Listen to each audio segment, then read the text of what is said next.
आइए देखते हैं, मजा आएगा। अभी मजा आएगा ना भिड़ो। चाइना के पास 180 दिन से ज्यादा का रिजर्व है, हमारे पास कितने दिन का रिजर्व है? जब मौका था तब छोड़ दिया हमने चाइना के सामने।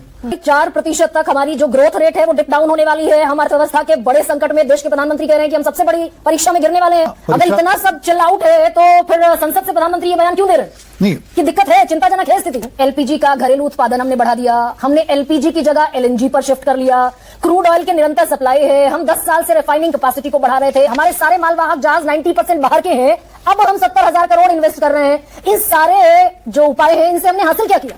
प्रधानमंत्री मोदी जी एक दिन 24 मिनट बोलते हैं, एक दिन 20 मिनट बोलते हैं, पर ये नहीं बता पाते कि सप्लाई सुनिश्चित कब होगी। वो एलएनजी, एलपीजी और पीएनजी के जाल में जब फंसाते हैं तो मुझे ये वो याद आ जाता है कि एक वक्त में कहते थे कि नाली के गैस से पकौड़े तल लीजिए, और उस नाली के गैस को लेकर भी बहुत लोगों ने तमाम तरीके के प्रदर्शन किए। तो मोदी जी की किस बात को सही माना जाए और किस बात को नहीं माना जाए? कि मोदी जी ने एक एक शब्द पढ़कर बोला इस बार, उन्हें नेहरू जी याद नहीं आए, शायद नानी याद आ गई। विपक्ष से एकजुटता की बात कर रहे थे क्योंकि उन्हें भी समझ आ रहा है कि इस बार ऐसे जाल में जाकर फंस गए हैं, और ये जाल में हम क्यों फंसे, इसकी शुरुआत कैसे हुई, भारत और हमारे विश्वगुरु कहाँ है इस पॉलिटिकल पिक्चर में, हम कहाँ रह गए, हमारी क्या हैसियत रह गई। A few moments later. मालिक वो देखो। ये तो आज देश की संसद से मैसेज मिला कि अगर ये युद्ध नहीं रुका, अगर स्ट्रेट ऑफ हॉर्मूज नहीं खुला तो भारत सबसे बड़ी परीक्षा की घड़ी में आकर खड़ा हो गया। लेना एक ना देना दो, फंसकर खड़े हो गए। सिर्फ भारत के लिए थोड़ा दिक्कत है, दुनिया के हर देश के लिए दिक्कत है। आपकी जानकारी के लिए ऑस्ट्रेलिया में लगभग 40% प्राइस बढ़ गए उनके पेट्रोल के और गैस के। सिंगापुर में 34%, यूएसए, अमेरिका इटसेल्फ में 33%, स्पेन में 31%, इजिप्ट में 17%, चाइना में 11%, कतार में तो खैर चलिए, कतर में तो अपनी जगह है, हांगकांग में 6%, मलेशिया में 4%। मतलब कोई दुनिया का देश ऐसा बचा नहीं जहां पे दाम, ये तो मैंने कुछ ऊपर के देश गिनाए, बाकी के और अगर गिनती गिनाऊं तो बाकी स्थिति और ज्यादा विकट है। अच्छा, हमको सिखा रिया है। तो इसमें कोई शक नहीं है कि स्थिति में मतलब दिक्कत है, परंतु उसके बावजूद भी हमारे यहाँ तो अभी भी दाम वही हैं जो जहां थे। आज भी पेट्रोल और डीजल के दाम बढ़े नहीं, तो इसलिए ये कहना कि हाँ स्थिति विकट है, इसमें कोई शक नहीं है। और दोनों बयानों को आप अलग अलग पक्ष आमने सामने जस्तो पक्ष कर करके इस से की, जैसे हरदीप पुरी जी ने गलत बयानबाजी नहीं करी, बयान वो भी ठीक है, और प्रधानमंत्री जी का देश को ये बताना कि चिंता का विषय है ये भी ठीक है। तो सर जब हम चाइना से आधा सेकंड सर 5 सेकंड कंपेयर करते हैं, भाई चाइना के पास 180 दिन से ज्यादा का रिजर्व है, हमारे पास कितने दिन का रिजर्व है? जब मौका था तब छोड़ दिया हमने चाइना के सामने। जब हमारे पास, जब चाइना टर्न अराउंड कर रहा था तब हम अपनी जगह लगे हुए थे। अरे कहना क्या चाहते हो? तो मौका एक मिनट रुकिए ना। हाँ सर बताइए। एक मौका अच्छा था जब चाइना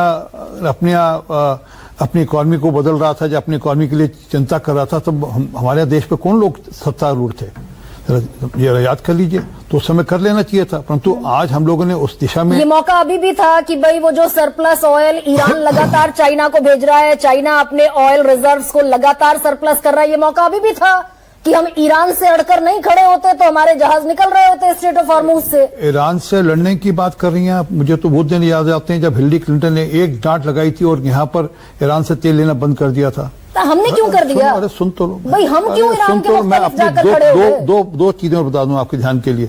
और अमेरिका ने बड़ी कसकर डांट लगाई थी, तब हमने अपना मंत्री ड्रॉप कर दिया था। मणिशंकर अय्यर जी मंत्री थे सरकार में पेट्रोलियम के, वो सूट नहीं करते थे अमेरिका को, और ऐसी डांट लगी कि हमने मंत्री बदल दिया। मुरलीधर को जो अमेरिका को सूट करते उसको उनको मंत्री बना दिया था। जनता को आप मूर्ख समझना बंद कर दीजिए। तो ये, और अभी ट्रंप ने कहा भाई रशिया से तेल नहीं खरीदोगे, तो कौन से मंत्री ने नहीं कहा यस सर? और ट्रंप ने कहा कि रशिया से 30 दिन के लिए ऑयल विंडो खुल गई, तो कौन से मंत्री ने नहीं कहा यस सर? आप गलत बयानबाजी कर रही हैं। हमने कहीं पर भी रशिया से, मैं एक मिनट, आपने बोला फिर कहीं पर भी हमने रशिया से तेल लेना बंद नहीं किया। 10 से 11 बिलियन बैरल आते थे, वो आज भी आते थे और पहले भी आते थे और लगातार आते हैं। मेरे पास डेटा भी मैं दे दूंगा आपको। 12 लाख बैरल टन दिसंबर में, 11 लाख जनवरी में और 11 लाख के लगभग ही फरवरी में। ये इतना ऑयल रशिया से आ रहा है। और तो अभी भी आ रहा है। खबरें आ रही हैं कि भाई 4% तक हमारी जो ग्रोथ रेट है वो डिप डाउन होने वाली है। हम अर्थव्यवस्था के बड़े संकट में, देश के प्रधानमंत्री कह रहे हैं कि हम सबसे बड़ी परीक्षा में गिरने वाले हैं। सही पकड़े हैं। हाँ, अगर इतना सब चिल आउट है तो फिर संसद से प्रधानमंत्री ये बयान क्यों दे रहे हैं? नहीं, कि दिक्कत है, चिंताजनक है स्थिति? नहीं, उसका उत्तर तो संतोष मल्होत्रा जी दे सकते हैं, जो कि आज खमीनी के वंशज की तरह बोल रहे थे। सब जानकारी ऐसे जैसे ईरान के अंदर वो बैठे हैं और ईरान खमीनी के वंशज वही है, सब कुछ जानकारी उनके पास है। देखिए, दिक्कत है, ये हम भी मानते हैं दिक्कत है, और भारत के आगे नहीं, दुनिया के आगे दिक्कत है। ये सारे मतलब अमेरिका को भी दिक्कत होने वाली है इसको। एक ईरान को छोड़ दो, बाकी सब दुनिया के सब देशों को दिक्कत होने वाली है। अब मुझे पता नहीं 5 दिन बाद अमेरिका क्या करेगा, वो भगवान जाने ट्रम्प साहब के दिमाग में क्या है, 5 दिन बाद ऐसा क्या होगा क्या नहीं होगा, परंतु वो सब नहीं, ये जो आज गिनवाए गए सर, एक सेकेंड, एलपीजी का घरेलू उत्पादन हमने बढ़ा दिया, हमने एलपीजी की जगह एलएनजी पर शिफ्ट कर लिया, क्रूड ऑयल के निरंतर सप्लाई है, हम 10 साल से रिफाइनिंग कैपेसिटी को बढ़ा रहे थे, हमारे सारे मालवाहक जहाज 90% बाहर के हैं, अब हम 70,000 करोड़ इन्वेस्ट कर रहे हैं। इस सारे जो उपाय हैं, इनसे हमने हासिल क्या किया? ये गड़बड़ है बाबा। 10-12 साल में हमने क्या हासिल किया इन सब? जी, हमने अपनी रिन्यूएबल एनर्जी की कैपेसिटी 35 जीबी से हमने बढ़ाकर 279 जीबी की, हमने सोलर क्षमता 3 जीबी से बढ़ाकर 140 जीबी की। हमारी पॉपुलेशन भी बढ़ी, हमारी कंजम्पशन भी बढ़ी। कुल मिलाकर 13 करोड़ सिलेंडर थे जो भारत में जिसका यूज होता था।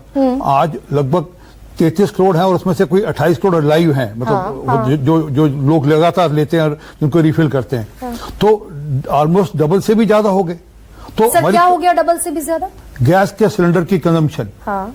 तो क्या है कि हमारी कंजम्पशन भी तो बढ़ी, हमने अपनी कैपेसिटीज बढ़ाई है। कंजम्पशन बढ़ी तो हमें तो आत्मनिर्भरता की तरफ जाना था ना, हमें तो मेक इन इंडिया की तरफ जाना था। कहाँ हम 83% डिपेंडेंट थे, अब बढ़कर हम 11-12 साल में 88% डिपेंडेंट हो गए। गजब बेइज्जती है। रफ्तार पे हमने और बढ़ा दी। अगर उसी रफ्तार पे चलते रहते जिस रफ्तार पे चल रहे थे, तो आज हम 99% होते। ये डिपेंडेंसी में हम डिपेंडेंसी हमारी 99% होती अगर उसी रफ्तार। ये तो क्योंकि हमने 83% था 2013-14 में डिपेंडेंसी ऑन अदर कंट्रीज, बढ़कर हो गया 88%। आप कह रहे हैं कि बहन आपने सुना नहीं आपने बहन। हाँ। हमारी पॉपुलेशन बढ़ी, हमारी कंजम्पशन बढ़ी, हमने सुविधाएं बढ़ाई, उसके चलते हुए लोगों को सुविधा का इस्तेमाल करने का आदत पड़ी, और उसके चलते बढ़ता अगर हमने जो इसलिए डिपेंडेंसी हमारी बढ़ गई क्योंकि हमारी जनसंख्या भी बढ़ी, और हमने उसमें करेक्टिव मेजर किए, छोड़ दिया, हमने उसमें करेक्टिव मेजर लिए, उसके चलते बचाव हुआ। और हम ठीक ट्रैक पर हैं, इसके चलते आगे भी बचाव होगा। मस्त जोक मारा रे, ये हंस रहे हलकट हंस। तो सबसे बड़ा सवाल तो गरिमा आज ये बनता है कि जब देश आपकी तरफ देख रहा था, और जहां तक मैं जानती हूँ मोदी जी के तमाम अंधभक्त जो हैं वो यूक्रेन की वॉर रुकवाने का क्रेडिट देते थे, तो आज अगर युद्ध की परिस्थिति में पूरा पश्चिम एशिया है और भारत बड़े ही बेमानी तरीके से बिना कोई रुख लिए, बिना किसी स्टैंड के खड़ा हुआ नजर आ रहा है। प्रधानमंत्री मोदी जी एक दिन 24 मिनट बोलते हैं, एक दिन 20 मिनट बोलते हैं, पर ये नहीं बता पाते कि सप्लाई सुनिश्चित कब होगी। वो एलएनजी, एलपीजी और पीएनजी के जाल में जब फंसाते हैं तो मुझे ये वो याद आ जाता है कि एक वक्त में कहते थे कि नाली के गैस से पकौड़े तल लीजिए, और उस नाली के गैस को लेकर भी बहुत लोगों ने तमाम तरीके के प्रदर्शन किए। तो मोदी जी की किस बात को सही माना जाए और किस बात को नहीं माना जाए? वाह क्या सीन है। लेकिन स्टेट ऑफ होर्मुज़ में फंसे हुए हमारे जहाज को वापस लाने के लिए क्या डिप्लोमेटिक एक्शंस हो रहे हैं, मोदी जी ने नहीं बताया। खाड़ी देश में जो भारतीय फंसे हुए हैं उनकी घर वापसी कैसे होगी, मोदी जी ने नहीं बताया। मोदी जी ने कहा हमारी रिफाइनिंग कैपेसिटी बढ़ गई है, पर पिछले 12 सालों में जो हमारे कच्चे तेल का प्रोडक्शन है वो 28% कम हुआ, ये नहीं बताया। अभी आरपी सिंह जी कह रहे थे कि हम तो रूस से तेल खरीद रहे हैं, बिल्कुल खरीद रहे हैं, पहले बड़े डिस्काउंट पे खरीदते थे, आज अमेरिका की अनुमति के बाद प्रीमियम लेकर खरीद रहे हैं। ये तो मोदी जी ने बंद कब हुआ था? एक सेकंड आरपी सिंह, बंद कब हुआ था? आप बोलिए। एक सेकंड गरिमा जी और बड़े मजे की बात देखिए, मोदी जी ने एक एक शब्द पढ़कर बोला इस बार। उन्हें नेहरू जी याद नहीं आए, शायद नानी याद आ गई,